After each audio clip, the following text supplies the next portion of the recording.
Okay, let's talk about something that is absolutely critical to your IELTS journey, but so many people get it wrong, and that is setting your target band score. Seriously, if you nail this one decision, your entire study plan just clicks into place. So let's just be real for a second. You and me. When somebody asks you what score you're aiming for, what do you say? I bet it's something high, right? Oh, I want a band 8, or I'm shooting for a 9. It feels like the right answer, the ultimate achievement. But here's the hard truth. The IELTS test, well, it's just a test. It's a system. It doesn't know about your ambitions or your dreams. It only cares about what you can demonstrate on that one day, and more importantly, what's actually required of you. And that's what we're going to figure out today. We are officially moving away from wishful thinking. Instead, we're going to make a smart, calculated decision that will make your prep way more focused and, honestly, a lot less stressful. So first up, we need to talk about something I call the high score trap. It sounds a little backward, I know, but aiming for a perfect score can actually be the very thing that holds you back. Do any of these sound familiar? That little voice in your head that says, a higher score means I'm smarter, or if I don't get at least an 8, I'm a failure.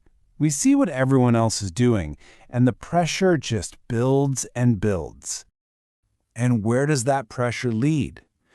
Not to a better score, I can tell you that. It leads straight to burnout. You get so scared of making a tiny mistake that you freeze up and your confidence just plummets. It's a really vicious cycle. So, if just aiming for the highest score possible isn't the right move, what is? Well, it's time to become a detective. We need to find out what score you actually need. And this is the most important definition you'll learn today. Your target band score is not the highest score on the chart. It is the minimum score required to unlock your specific goal. Think of it this way. IELTS isn't a competition to see who's best. It's a qualifier to see if you meet the standard. And when you look at the actual standards, it kind of brings you back down to earth. For most bachelor's degrees, they're looking for a 6.0 or 6.5. For a master's, you're usually in the 6.5 to 7.0 range. You see, the vast majority of people don't need those crazy high scores. And let me just say this one more time, because it's a huge weight off your shoulders. Not a single university anywhere in the world requires a band 9 for admission. A band 9 is amazing. It's like being a superhero of English, but it is not a requirement. All right, pop quiz. Let's say a university needs an overall score of 6.5, but they also say you can't have any single section score below a 6.0. Now look at this student's results. Did they pass? The answer is nope. They failed. And this is so important. Even though their overall average is high, that 5.5 in writing automatically disqualifies them. Your target isn't just one number, it's 5 numbers, 1 overall score, and 4 minimums for each section. And of course, you have to know which test you're taking. If you're going to university, you're doing the academic test, which has tougher reading and writing tasks. If it's for work or migration, you're doing the general test. Your entire strategy has to match the test you're actually sitting for. Okay, so you know the real score you need. The next step is maybe the hardest one, but it's going to save you so much time. You have to be completely honest about where you're starting from. I absolutely love this way of thinking about it. Progress is a ladder, not a teleport. You can't just magically appear at the top. If your current level is intermediate, setting a realistic goal of 6.5 or 7.0 is smart. It's an achievable step that builds your confidence instead of making you feel frustrated because you're trying to jump 10 rungs at once. And this is where it all pays off. Once you have your realistic target score, it defines your entire study plan. Let me be clear. You do not prepare for a 6.5 in the same way you prepare for an 8.0. It's a completely different game. Your focus has to shift. If you're aiming for that 6.0 to 6.5 range, your number one job is being clear and accurate. Avoid the big, obvious mistakes.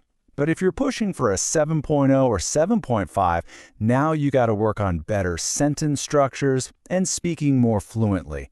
And for those top-tier 8.0 plus scores, it's all about tiny details, precision, nuance, and using language like a native speaker. So after all of that, what's the one simple rule you can use to set your final target? I call this the golden rule, and I tell every single one of my students to use it. 0.5. That's it. That's the secret sauce. You find out the score you absolutely positively need, and then you add a 0.5 buffer to it. So if your university requires a 6.5, you aim for a 7.0. Why? Because we're human. Exam day is stressful. You might be nervous. You might not sleep well. That 0.5 is your safety net. It's the difference between passing comfortably and that gut-wrenching feeling of a near miss.